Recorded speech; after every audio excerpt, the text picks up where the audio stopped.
সারা ভারতবর্ষ কেঁপে উঠছে।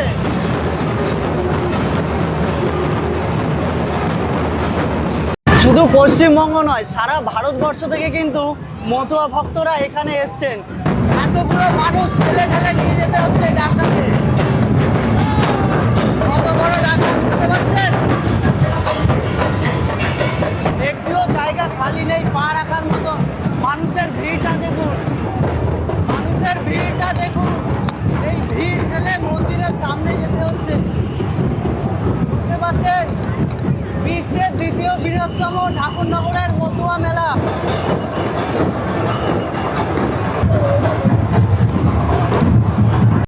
এটাই হচ্ছে কিন্তু পৃথিবীর দ্বিতীয় বৃহত্তম ঠাকুরনগরের মতুয়া মহামেলা।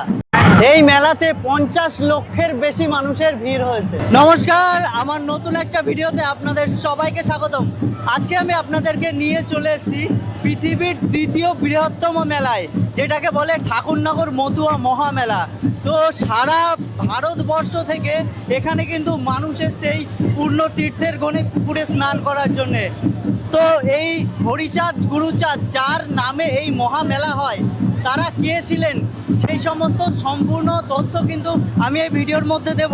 আর এই ঠাকুরনগরের মহামেলা পূর্ণ তীর্থের মহাগণে কেন স্নান করতে হয়, আর স্নান করলে কি হয়, আর সবাই এই ডাঙ্কা কাশি সবাই নিয়ে কেন এই মেলায় এসে উপস্থিত হয়, সমস্ত তথ্য কিন্তু আমার এই ভিডিওর মধ্যে আমি আজকে তুলে ধরবো। তো ভিডিওটা দেখতে থাকুন স্কিপ না করে, আশা করি আপনাদের অনেক ভালো লাগবে। এই ঠাকুরনগরের মেলার জন্য আমাদের যে প্রধানমন্ত্রী শ্রী দামোদর নরেন্দ্র মোদীজি মহাশয়, তিনি কিন্তু 40 থেকে 42টা লোকাল ট্রেন কিন্তু এই ঠাকুরনগরে মেলার জন্য দিয়েছেন, এবং এক্সপ্রেস ট্রেন দিয়েছে প্রায় 20 থেকে 22টা মতন, যাতে মানুষজনের সুবিধার্থে মানুষজন যাতে ভালোভাবে মেলায় আসতে পারে। এই যে রেল লাইনটা দেখছেন, এই রেল লাইনের উপর দিয়ে কত হাজারে হাজারে মানুষ যাতায়াত করছে। তো এই যে লাইনটা রয়েছে, এটা রয়েছে শিয়ালদা টু বনগা লাইন। এই দিকে রয়েছে বনগা, আর এই সামনের দিকে রয়েছে শিয়ালদা। তো এই লাইনের উপর দিয়ে কিন্তু প্রচুর মানুষ যাতায়াত করছে। আর যখন ট্রেন আসবে তখন কিন্তু মানুষ সরিয়ে দেওয়ার জন্য এখানে সিকিউরিটির ব্যবস্থা রয়েছে। এই যে পুলিশকর্মী মোতায়েন করা রয়েছে, এখানে আরও পুলিশকর্মী রয়েছে, যাতে তারা মানুষজনদেরকে সতর্ক করে দিতে পারে। এই যে ঠাকুরনগর মেলাটা, এটাকে কিন্তু বলে বিশ্বের দ্বিতীয় বৃহত্তম মেলা। বুঝতে পারছেন তাহলে কত বড় মেলা হলে বিশ্বের দ্বিতীয় বৃহত্তম মেলার আখ্যা দিয়েছেন সবাই। কারণ কুম্ভ মেলার পরে এই মেলার স্থান। আর এই ঠাকুরনগরে এই মতুয়া মেলাতে 50 লক্ষেরও বেশি মানুষের ভিড় হতে চলেছে। এই মেলাতে শুধু পশ্চিমবঙ্গ না, সারা ভারতবর্ষের মানুষ এসে একত্রিত হয়েছে। তাদের কারোর হাতে রয়েছে ডাঙ্কা, কারোর হাতে রয়েছে কাশি, কারোর হাতে রয়েছে নিশান। এই সমস্তগুলো নিয়ে এসে তারা কিন্তু এই মেলায় হাজির হয়েছে।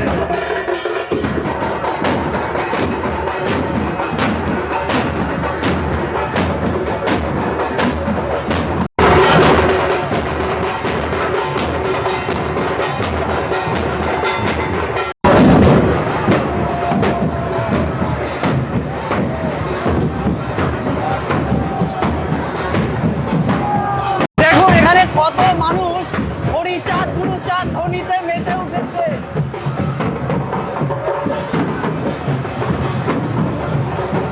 কতটা ভিড় হয়েছে রাস্তায় বুঝতে পারছেন? এখান দিয়ে হাঁটা যাচ্ছে না, এতটা ভিড় হয়েছে। আমরা এখন যাব মূল মন্দিরের দিকে।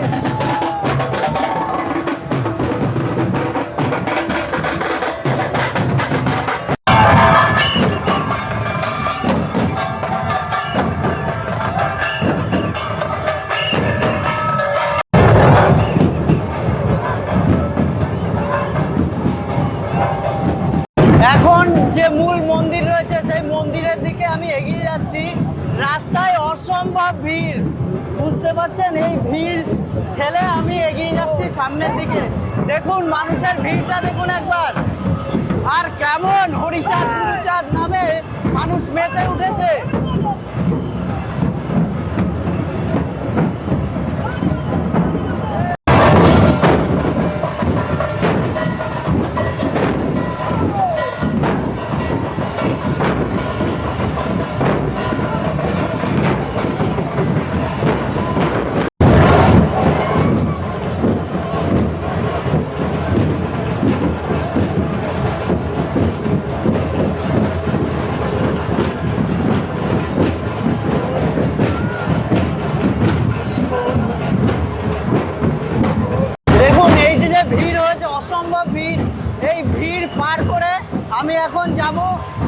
পূর্ণ স্নানের পুকুর রয়েছে সেই নাট মন্দিরের পুকুরে তো অসম্ভব ভিড় রয়েছে। আপনারা দেখুন, এই যে যারা দর্শনার্থী এসছেন তারা দেখুন পুরো কাদা কাদা হয়ে গেছে।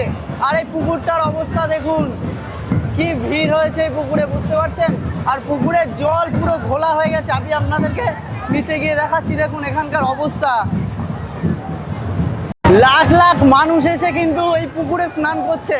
শুধু পশ্চিমবঙ্গ না, সারা ভারতবর্ষ থেকে মানুষ এসছে।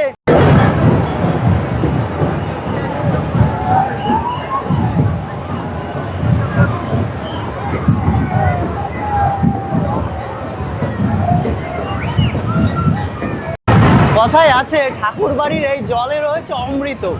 কারণ এই জলে স্নান করলে কিংবা এই জল পান করলে সব রোগ ব্যাধি দূর হয়ে যায়। দেখুন কত মানুষ এসে এই পূর্ণ স্নানের জলে স্নান করছে। দেখুন দেখুন এই জলে কত মানুষ পুজো দিচ্ছে। তারা বাড়ি থেকে সিঁদুর, বেলপাতা, ফুল, ধূপকাঠি সব নিয়ে এসছে, এনে এই জলে পুজো দিচ্ছে। শুধু পশ্চিমবঙ্গ নয়, সারা ভারতবর্ষ থেকে কিন্তু মতুয়া ভক্তরা এখানে এসছেন। বিহার বলুন, কর্ণাটক, উড়িষ্যা, এমনকি আন্দামান থেকেও লোক এসছে। পাঞ্জাব, অমৃতসর, সব জায়গা থেকে কিন্তু মানুষ, মতুয়া ভক্তরা এখানে এসছেন এই পূর্ণ তীর্থের তিথিতে স্নান করতে। এখানে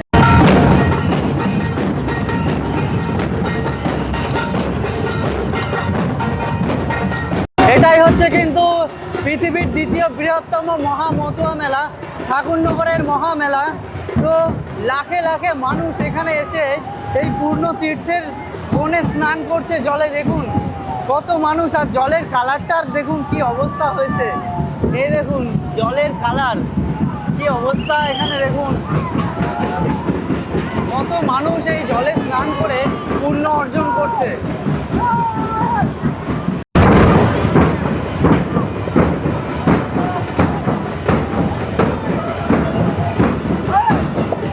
এটাই হচ্ছে পৃথিবীর দ্বিতীয় বৃহত্তম মহামেলা, যেটা বলে ঠাকুরনগরের পূর্ণ তীর্থের মেলা। দেখুন এই মেলাতে কত শয় শয় লাখে লাখে মানুষ এসে এই পূর্ণ তীর্থের পুকুরে স্নান করছে। দেখুন, ধরুন আপনাদেরকে দেখাই কীরকম পরিমাণে ভিড় হয়েছে এই মেলাতে। দেখুন আর কত মানুষজনের সমাগম হয়েছে, দেখুন একটুখানি আপনারা। তো এই জলে স্নান করলে নাকি অনেক রোগ ব্যাধি দূর হয়ে যায়, এটা কথায় আছে। সেই জন্যে মানুষ কিন্তু এই মহামেলায় এসে সবাই এই পূর্ণ তীর্থের গণে স্নান করছে। দেখুন কীরকম ভিড় হয়েছে। এই যে পুকুরে মানুষরা স্নান করছে, এই পুকুরে স্নান করার পরেই কিন্তু মন্দিরে যেতে হয় পুজো দিতে। আর এই ঠাকুরের মেন প্রসাদ হচ্ছে বাতাসা। সবাই কিন্তু বাতাসা ছিটিয়ে মানুষকে দান করবে, বিতরণ করবে। দেখুন এই যে শয় শয় লক্ষ লক্ষ মানুষ এখানে স্নান করছে। তো চলুন আমরাও নাট মন্দিরের দিকে এগিয়ে যাব। তো চেষ্টা করব যাওয়ার, কারণ প্রচুর ভিড় হয়েছে। আর একদম মন্দিরের পাশে এইরকম ক্যাম্প বসেছে, যেখানে আপনাদের কোনো অসুস্থতা হলে আপনারা এখানে দেখাতে পারবেন। ফ্রি ডাক্তার এখানে বসেছে। দেখুন ওষুধপত্র নিয়ে এখানে প্রেসক্রিপশন কিংবা নাম লিখছেন। এই দেখুন বিনামূল্যে পরিষেবা রয়েছে এখানে। এখানে অনেক ডাক্তার বসেছে, যারা হচ্ছে আপনাদেরকে বিনামূল্যে পরিষেবা দেবে। এবং এখানে যারা মতুয়া ভক্তরা এসছে, তাদের যদি কোনো শারীরিক অসুবিধা হয়, কোনো সমস্যা হয়, তাদের জন্য কিন্তু ডাক্তার মোতায়েন করা রয়েছে। আর এই রাস্তার অবস্থাটা দেখুন, কি অবস্থার মধ্যে দিয়ে হেঁটে যেতে হচ্ছে। আর মন্দিরের সামনে এতটাই ভিড়, যাওয়া অসম্ভব। ভিড়টা দেখুন একবার আপনারা।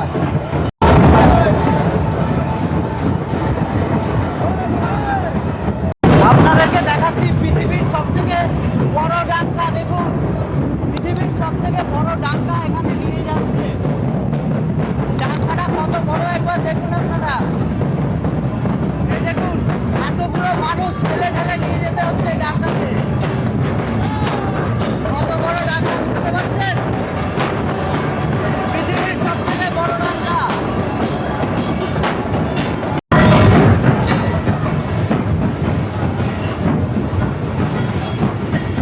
লাখ লাখ মানুষ এসে এই পুকুরে স্নান করছে তাদের পুণ্য লাভের জন্যে, এবং তারপরেই কিন্তু এই মন্দিরে গিয়ে পুজো দিচ্ছে।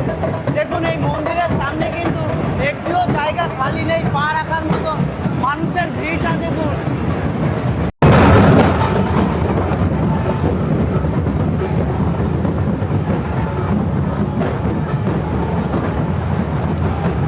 আমি মন্দিরের ভেতরে উঠবো, আর মন্দিরের দেখুন কি অবস্থা, কাদা আর বাতাসা দিয়ে মন্দিরের সিঁড়িগুলো সব কি অবস্থা দেখুন। আর এখান থেকে আমি দেখাচ্ছি কি অবস্থা।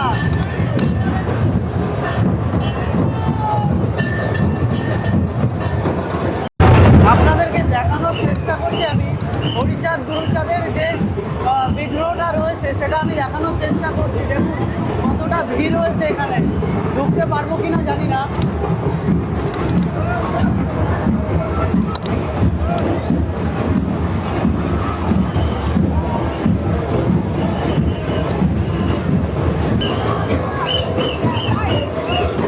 প্রসাদ পেয়ে গেলাম, ঠাকুরের প্রসাদ পেয়ে গেলাম অনেক কষ্ট করে। এখন আপনাদেরকে মেলার চারপাশটা ঘুরিয়ে দেখাবো। দেখুন এখানকার কি অবস্থা।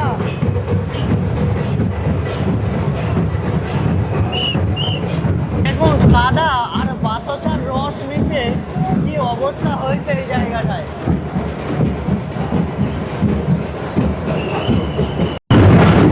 এই হচ্ছে মূল মন্দির, আর এই মন্দিরের সামনেও রয়েছে একটা মন্দির, এখানেও রয়েছে অসম্ভব ভিড়।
ভগবান পেয়ে নিজেকে হারিয়ে ফেলেছেন। দেখুন এই মানুষজনের ভিড়ে উনি একাই বসে আছেন নিজের মরণ মগ্ন হয়ে। দেখুন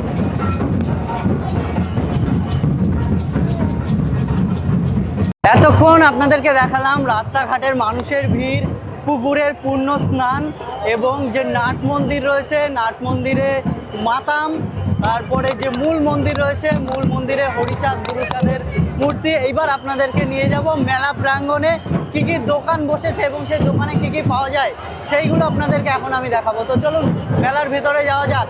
এই যে রয়েছে দেখুন ঠাকুর বাড়ির নাট মন্দির, এই মন্দিরের সামনেই রয়েছে অনেক বড় একটা মেলা প্রাঙ্গণ। সেই মেলার ভেতরে আমরা এখন ঢুকবো।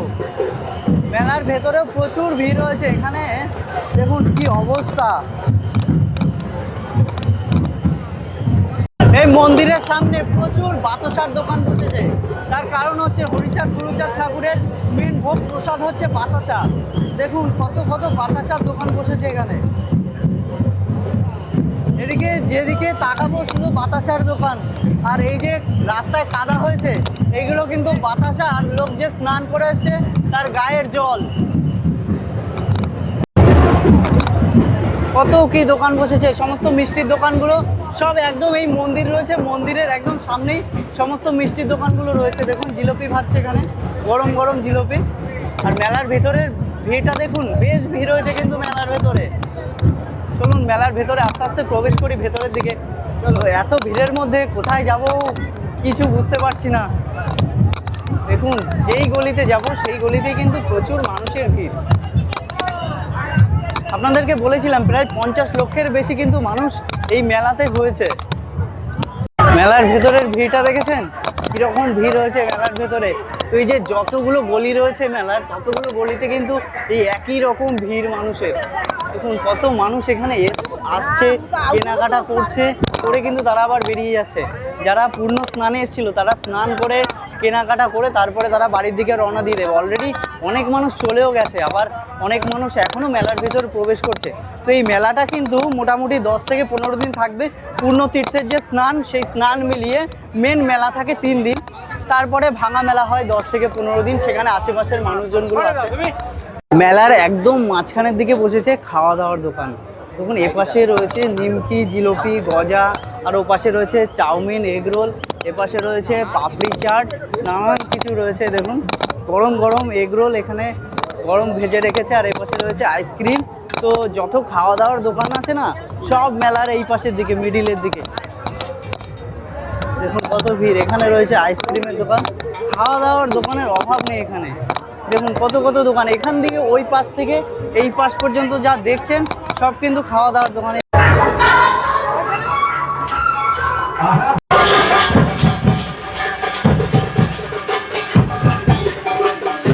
যারা দূর দূরান্ত থেকে এই মেলাতে আসে তাদের থাকার জায়গাটা কেমন জানেন?